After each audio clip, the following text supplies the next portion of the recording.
உறவுகள் அனைவருக்கும் வணக்கங்க. இங்கே மகளிர் பாதுகாப்புலேருந்து வந்திருக்காங்க இல்லையா, அந்த அம்மா ஊதா கலர் புடவை கட்டின அம்மா பயங்கரமாக கத்துறாங்க. விஜயாவை போட்டு லெஃப்ட் ரைட்டு வாங்குறாங்க. ஒரு மருமகளை போட்டு இப்படி அடிக்கிறது அப்படின்னு சொல்லிட்டு கரெக்டாக பார்த்தீங்கன்னா ரோகிணி வந்துடுது, போலீஸும் வந்துடுறாங்க. இல்லைன்னு எவ்வளவோ அடித்து சொல்கிறாங்க. அதுக்கப்புறம் பார்க்குறாங்க, இங்கே பாருங்கள், உங்கள் மேலே கம்ப்ளைண்ட் கொடுக்கல, நீங்கள் அடிச்சிருக்கீங்கன்னு சொல்லியிருக்காங்க. ஆனால் உங்களை தூண்ட வச்சு அடிக்க வச்சது எல்லாமே உங்கள் வீட்டுக்காரர் அண்ணாமலையாமே அப்படின்னு ஒரு தூக்கி போடுறாங்க. ஒரு பழிய பார்த்தா ஐயோ இல்லை, நாங்கள் யாருமே அடிக்கலை அப்படின்னு விஜயா சொல்ல அண்ணாமலை ஆடி போகிறாரு. முத்து மீனாவும் அப்படின்ற மாதிரி இருக்காங்க. டே அப்பா டேய், என்னடா பார்லரு பல விதத்தில் ஆங்கிளில் யோசிக்கும் போல இருக்கே. ஆமாடா டே, என்னடா அப்படிங்கல. கரெக்டாக ரோஹிணி வருது.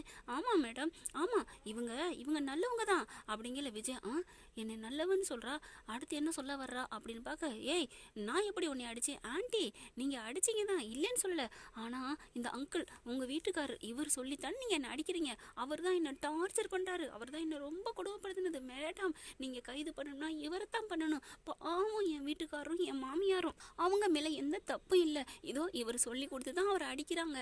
அதே மாதிரி இதோ இங்கே நிற்கிறாரு இன்னொருத்தர், அவரும் தான். இன்னொருத்தர யார் அப்படிங்கல. மனோஜ், அங்கிட்டு ரவி, முத்து எல்லாம் இருக்காங்க. யாரை சொல்ல போகிறா அப்படின்னு எல்லாரும் ஒருத்தருக்கு ஒருத்தர் பார்க்க, நம்மளை சொல்லுவாளோ அப்படின்னு மீனா நோக்க, பார்த்தா இதோ இங்கே முத்து தான். இந்த முத்துவும் இந்த அண்ணாமலை இவங்க ரெண்டு பேரும் உயிர். இவங்க ரெண்டு பேரும் என்ன சொன்னாலும் இவங்க கேட்பாங்க. அவங்க தான் மேடம் என்ன அடிச்சதுங்க, பாருங்க மேடம், கை கால்லாம் பாருங்க அப்படின்னு அவுத்து காமிக்குது. காயமாக இருக்குது. அடி வாங்கின காயம் இருக்கத்தானே செய்யும். நீ இந்த வீட்டையே அடிச்சு போட்டு போயிருக்க, மனசால ஒடிஞ்சு போய் கிடக்குறாங்க. அந்த மருந்துக்கு எங்கடி காயத்துக்கு மருந்து போடுறது? அடுத்து பார்த்தா, ஓ அப்படியா, தப்பு செய்கிறவங்களோட தப்பு செய்ய தூண்டவங்க தான் அதிகமானதுன்னு சொல்லுவாங்க. அம்பை விட அவங்க விட்டு எய்தரா பாருங்க, அவங்க மேலே தான் குற்றத்துக்கு உகந்தவங்க. அப்போனா இவங்கள தான் கைது பண்ணணுமா? ஆமாம் மேடம் அப்படின்னு ரோஹிணி சொல்ல, போலீஸ்கிட்ட சொல்கிறாங்க, இவங்களை கைது பண்ணுங்க, நான் தரேன் கம்ப்ளைண்ட் அப்படின்னு சொல்ல, ரோஹிணி இவங்களும் கம்ப்ளைண்ட் கொடுக்க, போலீஸு அண்ணாமலை கைது பண்ண வர, ஏன்னு அப்படியே முத்து தடுக்கிறாரு. யாரை பார்த்து கைது பண்ணுறா அப்படின்னு சொல்லிட்டு மறிக்கிறாங்க. போலீஸ்காரங்களே ஒரு தள்ளி விட்டுறாரு முத்து. ஓகேங்க, இப்போ அவரை அடிக்க சொன்னக்கா அவர் நாங்கள் கைது பண்ணுறோம், நீ அடிக்கவே இல்லைன்னு சொல்கிறியா? ஆமாம், இவளையே நான் தொடுறேன். சரியா, நீ அவளை அடிக்கலை, ஆனால் போலீஸை நீ கை வச்சு தள்ளியிருக்க, அதுக்காக உன்னை நான் கைது பண்ணுறேன். அப்படியே தூக்கி வாரி போடுது. மீனா நினைக்கிறாங்க, அட முத்துப்பலே கொஞ்சம் பொறுமையாக இருடா, கோவத்தை கண்ட்ரோல் பண்ணானா கேட்குறியா? கண்ட்ரோல் பண்ணுன்னு சொல்கிறேன், கேட்க மாட்டேங்கிறானேன்னு மீனா நினைக்கிறாங்க. இங்கே பார்த்தா, எனக்கு தெரியுமே உன் அப்பனை சுவிட்சை போட்டால் நீ லைட்டு எரிவேன்னு அப்படின்னு இங்கே ரோகிணி மனசுக்குள்ள நினைக்கிது. அடுத்து பார்த்தா கைது பண்ணியே தீர்வோம்னு முத்துவையும் அண்ணாமலையும் கைது பண்ணுறாங்க. இல்லை நான் வேணாலும் அடித்தேன், நான் அதை வேணாலும் ஒத்துக்கிறேன், என் புருஷன் அடிக்கலைன்னு சொல்லிட்டு அதை விட துடிக்குது விஜயா. அதையும் கால்குலேஷன் பண்ணுறாங்க இந்த பார்லரம்மா. எனக்கு தெரியும்டி, ஒன்று அரெஸ்ட் பண்ணால் கூட இவங்கெல்லாம் கண்டுக்காமல் விட்டுருவாங்க. ஆனால் உன் புருஷன் மேலே கையை வச்சேன்னு வைவேன், இந்த உலகத்தை வித்துனாவது உன் புருஷனை வெளியில் எடுக்கணுங்கிறக்காண்டி என் காலடி நீ வந்து விழுவடி அப்படின்ட்டு. என்ன ஆண்டி வரட்டுமா? என்னைக்கு இருந்தாலும் இந்த வீட்டுக்கு மருமக நான் தான். ஆரத்தியை கரைச்சி ரெடியாக வச்சுட்டு அப்புறமா ஸ்டேஷனுக்கு வாங்க அப்படின்னு போகிறாங்க. அள்ளி அடிச்சுட்டு போகிறாங்க. அண்ணாமலை, முத்து, மீனா ஓடி வராங்க. இல்லை என் வீட்டுக்காரெலாம் அடிக்கலை ஐயோ அப்படின்னு சொல்லிட்டு, ஏய் ரோஹிணி அப்படின்னு கையை ஒசத்தி அப்படி ஒரு விரலை காமிக்கிறாங்க மீனா.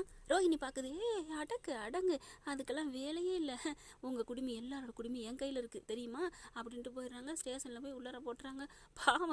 பாவம் ஒரு பக்கம் பழி ஒரு பக்கம்ங்கிற மாதிரி அண்ணாமலையும் முத்தையும் ஸ்டேஷனில் போட்டுறாங்க. முத்து செம்ம காண்டாகிறாரு. அப்பா, இந்த பார்லர் அம்மா பண்ணுறதை பார்த்தீங்களா? அவளை பண்ணி என்னடா பண்ணியோம்? உன் ஆத்தா தான் உன் அண்ணன், இல்லை உன் ஆத்தா உன் அண்ணன்னு சொல்லக்கூடாது, நான் பெத்த பிள்ளையும் நான் கட்டின அந்த பொண்டாட்டியும் பண்ண வேலை. சும்மா இருக்காளுகளா, எதையுமே தனிப்பட்ட முறையில் செய்யாதீங்கன்னு சொல்கிறோம், கேட்குதுங்களா? சொல்லி கிடைக்கல, என்னங்க அப்படின்னு ஒரு குரல். யார் அது அப்படிங்கல. வேற யாரு, உன் அம்மாவை தான் இருக்கும், என்னை விட்டுட்டு ஒரு நிமிஷம் இருக்க மாட்டாடா, எனக்காக என்ன வேணாலும் செய்வா, அந்த ஒன்றுக்காகத்தாண்டா அவள் என்ன பண்ணாலும் நான் பொறுத்து போக வேண்டியதாக இருக்குது, என் பேச்சை கேட்க மாட்டேங்கிறா, மீற மாட்டேங்கிறா அப்படின்னு சொன்னாலும் எனக்காக என்ன வேணாலும் செய்வாடா, பாவமாகவும் இருக்குடா, என்னடா பண்ணுறது? அப்பா, உங்களை நான் ஒரு நிமிஷம் உங்களை உள்ளார வைக்க மாட்டேன்ப்பா, நான் கூட ஒத்துக்கிறேன்ப்பா அப்படின்னு சார் அப்படின்னு கூப்பிட்றாங்க.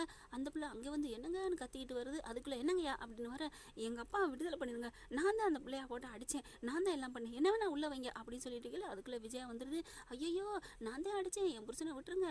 என்னங்கய்யா ஆளாளுக்கு நான் தான் அடித்தேங்கிறீங்க? என்னையா அண்ணாமலை, நீ பயங்கரமான ஆளாக இருப்ப போல இருக்கே. சார் என்ன சார் அப்படின்னு அண்ணாமலை கேட்க, ஐயோ நான் உன்னை தப்பாக சொல்லலையா, ஒரு குடும்பமே உனக்காக வருதுன்னா நீ அப்படி நல்லவனா இருக்கணும்யா, அதனால தான், இல்லைன்னா ஒரு பயம் இருக்கணும் உங்ககிட்ட. எப்படி?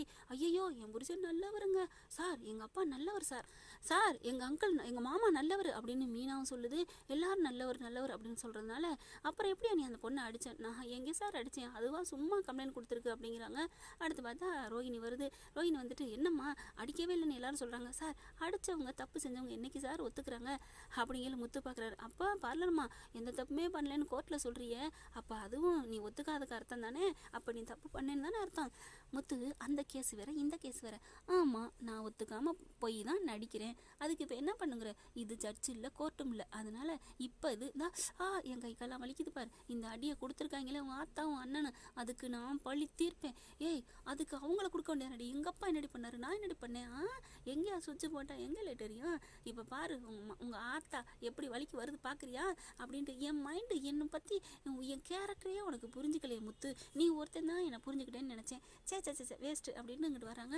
சார் அப்படின்னு வரையில் என்னம்மா உங்கள் பிரச்சனை? நீங்கள் அடித்தாங்கங்கிறீங்க, அடிக்கலைங்கிறீங்க, இங்கே மகளிர் ஆணையத்துலேருந்து வேற வந்திருக்காங்க, நாங்கள் இப்போ என்ன பண்ணணும் அப்படிங்கிற. அப்போ தான் பார்க்குறாங்க ஒன்றும் இல்லை அப்படிங்கிற. விஜய் என்ன பண்ணுது, நான் என்ன பண்ணணும் என் புருஷனை விட்டுருங்கன்னு தாவந்த தண்ணியாக குடிக்குதுங்க. இதுக்குத்தானே இதுக்காதானே புருஷன் மேலே போட்டேன் பலியா அப்படின்ட்டு. சார் வேணா நான் கேஸை வாபஸ் வாங்குறேன். வாபஸ் வாங்கு அப்படிங்கிறாங்க. என்ன எந்த கோவம்லாம் ஆகாது, சாக்க குறை அப்படின்னு ரோஹிணி சொல்ல, கேஸை வாபஸ் வாங்கு ரோஹிணி அப்படிங்கிறாங்க. ஓகே நான் வாபஸ் வாங்குறேன். இப்போ வாபஸ் வாங்கணும்னா நீங்கள் கம்ப்ளைண்ட் கொடுத்துருங்க பாருங்கள் என் மேலே, டைவர்ஸ் கேஸ், அதை நீங்கள் வாபஸ் வாங்குவீங்களா அப்படின்னு ரோஹிணி சொன்ன. அப்படின்னு நிமிர, உன் புருஷனா டைவர்ஸ் கேஸா, அதை பார்த்துக்கோங்க, 7-8 வருஷம் உள்ளார போட்டுருவாங்க, அவ்வளோதான், நான் ஒன்றும் சொல்ல முடியாது சார், நீங்கள் உள்ளார போடுங்க சார், எஃப்ஐஆர் போடுங்க சார், எனக்கு அடித்த காயங்கள்லாம் இருக்குது, ஆஸ்பத்திரியில் போயிட்டு ட்ரீட்மெண்ட் பண்ணிட்டு வந்திருக்கேன், அதுவும் இருக்குது, எல்லாத்தையும் சேர்த்து பிடிச்சி உள்ளார போடுங்க அப்படிங்கல. ஐயோ வேணாம் என் புருஷனுக்கா நான் என்ன வேணாலும் செய்வேன் அப்படிங்கல. முத்து இருந்துட்டு, அம்மா நீங்கள் எதுவும் பண்ணாதீங்க, அப்பாவை மட்டும் வெளில கொண்டாந்துடலாம், நான் பார்த்துக்கிறேன், டே நீ சும்மா இருடா, எனக்கு என் புருஷன் வெளியில் வரணும், ஒரு நிமிஷம் கூட இருக்கக்கூடாது, அம்மா அப்புறம் என் வாழ்க்கை, டே உன் வாழ்க்கை என்னடா பார்த்துக்கலாம்டா, அதுக்காண்டி உன் வாழ்க்கை வீணாக போகுதுக்காண்டி என் புருஷனை நான் விட முடியாது, நான் இப்போவே நான் வாபஸ் வாங்குறேன் அப்படிங்கல. நான் வந்து நாளைக்கே கோர்ட்டில், மேடம் கோர்ட்டெல்லாம் வேணாம் மாமியாரே, இந்தாங்க நான் வச்சுருக்கேன் அப்படிங்கிற. பார்க்குறாங்க டைவர்ஸ் நோட்டீஸு வாபஸ் வாங்குறது, அதுலேயும் கையெழுத்து போட்டுறாங்க. இனிமேல் இந்த கேஸுக்கு எதுக்கும் சம்மந்தம் இல்லைன்னு கையெழுத்து போட்டிங்க, ஓகே இப்போ நான் கையெழுத்து போட்டு கொடுத்துட்றேன். மேடம் சார் ப்ளீஸ், அவங்க ஏதோ தெரியாமல் அறியாமல் பண்ணிட்டாங்க, அவர் ரொம்ப நல்லவர் தான், ஏதோ அவங்க சொல்லி ஏதோ பண்ணிட்டாங்க, நான் கேஸை வாபஸ் வாங்கிக்கிறேன், இருந்தாலும் அது என் குடும்பம் இல்லையா, ஒன்றுக்குள்ள ஒன்று நான் அந்த வீட்டில் வாழ போகணும், அதனால் அவங்கள வெளில விட்டுருங்க அப்படின்னு கேஸை வாபஸ் வாங்குறாங்க. போலீஸ்காரங்க பார்க்குறாங்க, என்னம்மா நீங்கள் சார் கேஸ் இழுத்துட்டே போனால் உங்களுக்கு தானே சார் வேலை, இதோட முடிச்சுக்கிட்டேன்னு உங்களுக்கு நல்லது தானே, எனக்கே நீ புத்திமதி சொல்கிறியா? சார் இது புத்திமதி இல்லை சார், நீங்கள் சொல்லுவீங்களே வழக்கமாக, உங்கள் வேலையை கவனிக்கிறதா எனக்கு 1008 வேலை இருக்குது, எங்களுக்கு இதான் பொழப்பான்னு சொல்லுவீங்களே, இது உங்களுக்கு இதோட முடிஞ்சிச்சுல சார், பெரிய ஆளுதாம்மா, உங்ககிட்ட ஒரு கண்ணு வைக்க வேண்டியதான், ஒரு கண்ணா என்ன கண்ணு சார், தென்னங்கண்ணா மாங்கண்ணா, என்னையா வெளியில் வந்தாலும் திமுறா அப்படிங்கிறாரு முத்தை பார்த்து. முத்து தாங்க அந்த கண்ணு தென்னங்கண்ணு சொல்கிறது. அதுக்கப்புறம் அண்ணாமலை வராரு, ரோஹிணியை முறைக்கிறாங்க. என்ன அங்கிள் நீங்களும் முறைக்கக்கூடாது, என் தயவால் தான் நீங்கள் வெளில வந்திருக்கீங்க, ஒன்னால தான் உள்ளர போனார் அது தெரியுமா? அட விடுங்க முத்து, ஆரத்திலாம் ரெடி பண்ணி வச்சுருக்கீங்களா, சொன்னேன்ல அடியே ஆரத்தி கரைச்சி என்னை எடுக்கணும், நீங்கள் இப்போவே ஆரத்தி எடுக்கிறீங்களா அப்படின்னு சொல்லிட்டு. எங்கே ஐயோ யாரும் கொண்டாடலையா, பரவாயில்ல கையாலே எடுங்க, இந்தாங்க நான் கையிலே வச்சுருக்கேன் சூடம் அப்படின்னு கையில் திணிக்க. ஏய் அதெல்லாம் சூடம்லாம் ஏற்ற முடியாது, அதெல்லாம் நான் தட்டு கொண்டாந்துருக்கேன் அப்படின்னு தட்டை வச்சு சூடத்தை வச்சு ஏற்றுங்க மாமியாரே அப்படிங்கிற. பார்க்குறாங்க போலீஸ்காரங்க பார்க்குறாங்க. அட வெளில போய் பண்ணுங்கம்மா அப்படிங்கிறாங்க. அத்தை சூடம் ஏற்றுங்க அப்படின்னு நான் கற்பனை பண்ணி பார்க்குறேன், அப்படியே ஏற்றுற மாதிரி பார்க்க, ஐயோ அழகாக இருக்கு அத்தை, சூப்பராக இருக்கே அப்படின்னு சொல்லி அப்படின்னு சொல்லி வெளியில் தூக்கி போட்டு நீங்கள் வாங்க அப்படின்னு கூட்டி போகிறாங்க. மாமியாரே போங்க நான் நாளைக்கே வருவேன் என் பிள்ளையோட அப்படின்னு சொல்லிட்டு போகுது. ஐயோ போச்சே நெஞ்சில் அடிச்சுட்டு போகுது விஜயா, இவ்வளோ கஷ்டப்பட்டு போச்சே அப்படின்னுட்டு மனோஜ் பார்க்குறான். ஐயோ மறுபடியும் வருவாளா, என்னென்ன அடிக்க போகிறான்னு தெரியலையே, ரூம்பை சாத்திக்கிட்டு ஐயோ பேய் வந்துச்சுன்னு சொன்னாலும் சொல்லுவாளா, அதெல்லாம் முடியாது, இப்போ தான் நமக்கு தான் ரூம் இல்லையே வெளியில் தானே பார்த்துக்கலாம் அப்படின்ட்டு போகிற அந்த கேன மனோஜை என்னதாங்க சொல்கிறது, கமெண்ட்ஸில் மறக்காமல் சொல்லிட்டு போயிருங்க. இந்த பதிவு உங்களுக்கு பிடிச்சிருந்துச்சுன்னா இப்படி போனால் நல்லா இருக்குங்கிறதையும் கமெண்ட்ஸில் சொல்லி உங்கள் பொண்ணான கையால் ஒரு லைக்கை போட்டு சப்ஸ்கிரைப் பண்ணிடுங்க. தேங்க்யூ ஃப்ரெண்ட்ஸ், உங்கள் ஆதரவுக்கு மிக மிக நன்றி. இந்த வீடியோ உங்களுக்கு பிடிச்சிருந்தா தயவு செய்து லைக் பண்ணுங்க, இன்னும் அப்டேட்ஸ்க்காக சேனலை சப்ஸ்கிரைப் பண்ண மறக்காதீங்க. நம்ம கிட்ட இருக்க எல்லா சேனல்ஸோட லேட்டஸ்ட் வீடியோ அப்டேட்ஸ்க்காக மேல ரைட் சைடுல காட்டுற லிங்கை கிளிக் பண்ணி வாட்ஸ்அப் குரூப்ல ஜாயின் பண்ணுங்க. உங்களிடம் விடைபெறுவது நான் உங்கள் மெஹர்.